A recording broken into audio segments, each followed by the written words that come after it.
Professor अखिल स्वामी जी, आज तो अनिल राय जी ने कमाल कर दिया, ऐसा चित्रण खींचा कि पूरी पूरी पार्टी अगर अनिल राय जी का भाषण सुन लेगी आज का, तो पार्टी में नीचे से ऊपर तक हड़कंप मच जाएगा। अनिल जी को कंसल्टेंट रख देंगे कि आपने तो पूरी यूपी का खाका खींच दिया, थोड़े दिन सलाह दे दीजिए। लेकिन अखिल स्वामी जी, ये स्थिति जो अनिल जी ने बताई, ये हकीकत है। घोसी में क्षत्रिय मतदाताओं का इस तरह सपा में चले जाना, कहाँ वो कह रहे थे कि हिंदुत्व की बात पे एक आदमी नहीं जाएगा, सनातन की बात है, लेकिन अप्रत्याशित रूप से इतनी ऐतिहासिक जीत हो जाना, वो भी जहां पे दोनों डिप्टी सीएम लगातार कैंप कर रहे थे। ब्रजेश पाठक गले हाथ, उनकी चूंकि नेचर बहुत अच्छा है, गले पे हाथ रख के कि मैं डिप्टी सीएम हूं, कोई परेशानी हो मुझे बताना। केशव मौर्य गली मोहल्ले में घूम रहे थे। 20-20 मिनिस्टर्स की ड्यूटी लगाई गई थी, 20-20 मंत्री कैंप कर रहे थे। संघ के पन्ना प्रमुख गांव गांव घूम रहे थे, दर्जनों विधायक घूम रहे थे। पैसा अनाप शराब झोंका गया, प्रशासन डंडा लेके जितना कर सकता था किया, तब भी इतना बड़ा वोट। हमारी टीम वहां लगातार कैंप कर रही थी, क्षितिज हमारे शानदार रिपोर्टर है, वो गए वहां पे। अखिल स्वामी जी, दलित और क्षत्रियों ने भरपूर मतदान किया समाजवादी पार्टी की तरफ। और अनिल जी ने कहा कि जिस तरह क्षत्रिय भी नाराज हो रहे हैं, क्या संदेश आ रहा है अखिल जी 2024 में अगर यही नतीजे रहे तो फिर सत्ता कैसे मिलेगी भाजपा को? देखिए संजय जी, आपका जो प्रश्न है घोसी की हार योगी की या मोदी की, देखिए ये हार है मोदी जी के अडानी प्रेम की, गुजरात प्रेम की और योगी जी के बुलडोजर प्रेम की। देखिए मैं इसको राजपूत ब्राह्मण के दृष्टि से नहीं देखता। ये उस प्रकार की आंधी है जैसे 1977 में और 1984 में आई थी।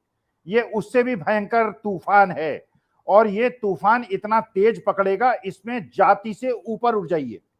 मैं तो ब्राह्मणों को देख रहा हूं, ब्राह्मणों में जिन्होंने 90% वोट बीजेपी को दिया था, आज ब्राह्मण क्या हो, दलित क्या हो, कुर्मी क्या हो, जाट क्या हो, गुजर क्या हो, जिसने भी दिमाग को यूज किया, आज जो भी अपने दिमाग को, विवेक को यूज कर रहा है, वो एनडीए के खिलाफ है और इंडिया के साथ है। देखिए इंडिया में जो सबसे अच्छी बात है, इंडिया गठबंधन में जो सबसे अच्छी बात है, इसमें किसी धर्म और जाति का डोमिनेशन नहीं है। ये एक प्रकार का वो प्रारूप है जो इंडिया का प्रारूप होना चाहिए। तो वास्तविकता में जो घोसी में हुआ, ये तो शुरुआत है। अभी तो लोगों को भरोसा नहीं था कि इंडिया इतने बुलंद तरीके से जीत सकती है। अब ये विश्वास क्योंकि जगह है, वो टीएमसी ने वो सीट जीती है जो बीजेपी की एरिया थी, जो नॉर्थ बंगाल की सीट थी।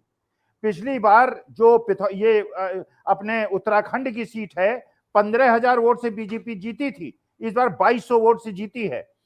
हर जगह पे 15-20% वोट बीजेपी से शिफ्ट हुए हैं इंडिया की तरफ, और ये शुरुआत है, अभी तो पिक्चर शुरू हुई है। अभी आप देखिएगा राहुल गांधी की जो पदयात्रा होगी, और जिस प्रकार से जो आंधी चली थी आपके कर्नाटका में और हिमाचल प्रदेश में, जिस प्रकार से अडानी जी को खुली छूट दी गई है, और आपने संजय जी सुना होगा G20 में जो अतिथि आए हैं उनको सोने और चांदी की प्लेटों में खाना परोसा जा रहा है, और मेरे देश की जनता भूखे पेट सो रही है। 80 करोड़ लोग 5 किलो अनाज पे निर्भर हैं। जीएसटी से पैसा वसूला जाता है, कहा जाता है कि जीएसटी हमारी 1,60,000 करोड़ पर मंथ हो गई। हमारे इंटरनेशनल लोन 50 लाख करोड़ से बढ़ के पिछले 9 साल में 150 लाख करोड़ हो गए। हम डेट ट्रैप में हैं और ये सेंट्रल विस्टा बना रहे हैं और भारत के इंडिया के बीच में देश को उलझा रहे हैं। जो जय शाह हैं वो बीसीसीआई के जनरल सेक्रेटरी बनते हैं। जितने भी केंद्रीय मंत्री ज्यादातर हैं, जितने भी मुख्यमंत्री हैं, उनके बच्चे क्रिश्चियन और मुस्लिम देशों में रहते हैं और मेरे देश के गरीब और मध्यम वर्ग को हिंदू मुसलमान में उलझाते हैं। इस बार मोहब्बत जीती है, कोई ठाकुर और ब्राह्मण और दलित और बैकवर्ड का मसला नहीं है, मोहब्बत जीती है, नफरत हारी है, और अभी तो नफरत की हार की शुरुआत हुई है।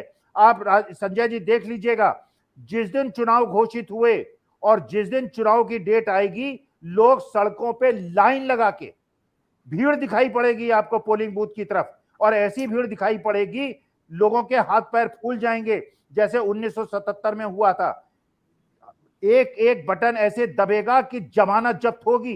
3-3 लाख वोट से हारेंगे ये लोग, जिन्होंने देश की जनता के साथ अन्याय किया है, मेरे देश के युवाओं को बेरोजगार बनाया है और मेरे देश के किसानों को इनपुट कॉस्ट को 3 गुना कर दिया है, एमएसपी को 4% पर उसमें बढ़ाया है। हर संप्रदाय, हर धर्म, हर वर्ग के साथ इन्होंने अन्याय किया है। केवल पूंजीपतियों को पैसा दिया है और जो एक्स सॉलिसिटर जनरल हैं उनके साथ जाम कौन टकराता है, जिसको देश की पुलिस और सीबीआई और ईडी ढूंढ रही है, जो देश का भगोड़ा है, वो जाके वहां जाम टकराता है। इसका माने कानून के बीच में, पॉलिटिशियंस के बीच में और गुजरात लॉबी के बीच का जो अंतर संबंध है वो क्लियर हो रहा है। ये प्रश्न राजपूत, ब्राह्मण, ठाकुर का नहीं है।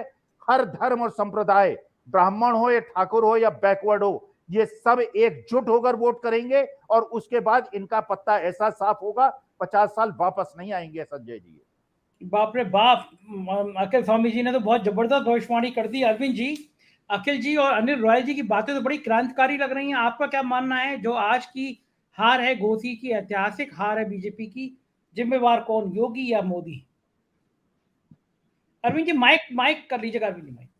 संजय भाई, अभी जब आप लोग बात कर रहे थे तो आपने पढ़ा होगा कि मणिराम एक कंस्टिट्यूंसी है गोरखपुर में, 70s में। वहां जो है सिटिंग एमएलए, भारत का कोई मतलब सिटिंग चीफ मिनिस्टर हारा था तो गोरखपुर से मणिराम सीट से हारे थे। उनका नाम था त्रिभुवन नारायण सिंह। ठीक है, वो काफी बड़े लीडर रहे और वो चुनाव मुख्यमंत्री रहते हुए हार गए थे। वो एक चुनाव था जो पूरे देश में चर्चा का एक विषय बना हुआ था। और इस बार भी आप देखिए, चुनाव तो त्रिपुरा में भी था, चुनाव जो है वो केरल में भी था, लेकिन केवल एक सीट थी जिस पर पूरे देश की निगाह लगी हुई थी, वो थी उत्तर प्रदेश की। ठीक है, और ये इसलिए थी क्योंकि इसको बनाया गया था। आप ये देखिए ना कि आप एक आदमी को किस तरीके से ले आ रहे हैं, जो है किस तरीके से लाया गया, किस तरीके से चुनौती दी गई, तो वो अपने आप में था। और इंडिया गठबंधन के लिए भी एक बड़ी चुनौती थी कि अगर इमेजिन करिए कि ये सीट से चुनाव इंडिया गठबंधन हार गया होता तो अभी पूरा डिबेट जो है उल्टी हो रही होती। समझ रहे हैं, ये पूरी उल्टी हो रही होती क्योंकि किसी और सीट की चर्चा नहीं हो रही है। आपने कहा अभी बागेश्वर की सीट का या और जो सीटें हैं उनमें कोई पूछ भी नहीं रहा, क्योंकि उत्तर प्रदेश जो है, उत्तर प्रदेश के बारे में चौधरी साहब कहते थे, चरण सिंह जी, कि यहाँ के खेतों खलिहानों से दिल्ली को रास्ता जाता है। तो ये रास्ता अब भी जा रहा है। और ये घोसी की जो लड़ाई है इसने संकेत दे दिया, क्योंकि ये जो इलाका है ना संजय भाई, ये अगर आप 1857 की क्रांति से लेकर के और भारत छोड़ो आंदोलन तक का देखेंगे तो इन इलाकों में जगह जगह बहुत सारे ऐसे चिन्ह हैं। बहुत ही क्रांतिकारी इलाका है।